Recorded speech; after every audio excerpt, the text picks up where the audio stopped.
अजहरी साहब की गिरफ्तारी का है।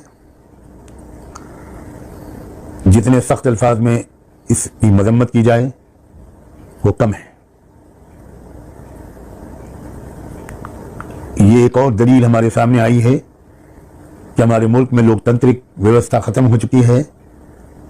आज़ादी राय, इजहार ख्याल की आज़ादी, freedom of thought, freedom of expression, ये सब खत्म हो चुका है। एक ज़बरदस्त डिक्टेटरशिप का ज़माना चल रहा है। पूरी कौम की तरफ से मैं मुफ्ती सलमान अजहरी साहब के साथ इजहार हमदर्दी करता हूँ और उम्मीद करता हूँ कि आने वाले दिनों में पूरे मुल्क को और तमाम मजलूम तबकात को उनसे और इन जैसे लोगों से मज़ीद रहनुमाई हासिल होगी। ये एक इम्तिहान और एक आजमाइश है जिसमें इस वक्त वो मुब्तला हैं।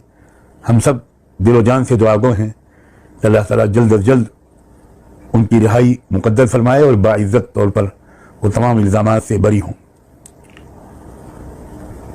ये बात भी उनकी बहुत काबिल कदर है कि उन्होंने अपनी गिरफ्तारी के मौके पर पुलिस स्टेशन के पास जमा होने वाले मजमे को खुद संभाला और उससे गुजारिश की कि वो लॉ एंड ऑर्डर का मसला न खड़ा होने दें। और उसके बाद अवाम वहाँ से मुंतशिर हुए।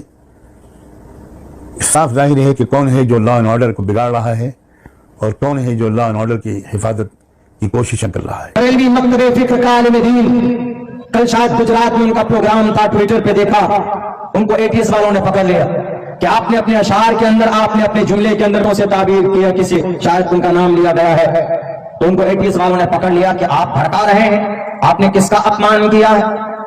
सवाल जवाब हो रहा है। टोपी और दाढ़ी वाला था, मौलाना था, सलमान नाम था, शेरवानी थी, तो आपने पकड़कर फौरन अंदर कर दिया। वहीं पर राजा सिंह तो बहुत भूख था, उसको नहीं पकड़ा जाता। उत्तर प्रदेश के अंदर में कई सारे ऐसे लीडर हैं जो हिंदू मुस्लिम को लड़ाने के लिए बातें करते हैं। सोशल मीडिया में सैकड़ों वीडियोस मौजूद हैं, आप देखेंगे तो आपको पता चलेगा कि अनाप शनाप माइनॉरिटीज के खिलाफ गाली बकते हैं। किसी को एटीएस वालों ने पकड़कर अंदर नहीं किया। हम लड़ते रहे आपस में। अरे नहीं, सलमान अजहरी साहब तो देवबंदी मकतबे फिक्र का था, मानता हूं देवबंदी, ये बरेलवी मकतबे फिक्र का था, मानता हूं कि बरेलवी देवबंदी मकतबे फिक्र अलग अलग है, लेकिन आपको टारगेट सिर्फ इसलिए किया जाता है यू आर मुस्लिम। सलमान अपने आप को मुसलमान क्यों नहीं मानता? एक दूसरे की मदद में क्यों नहीं खड़ा होता? सवाल करना चाहिए गुजरात एटीएस से कि मुफ्ती साहब ने अगर कुछ ताबीर की है तो कोई गलत नहीं की, इसलिए कि बेटियों की इज्जत को लूटते हैं।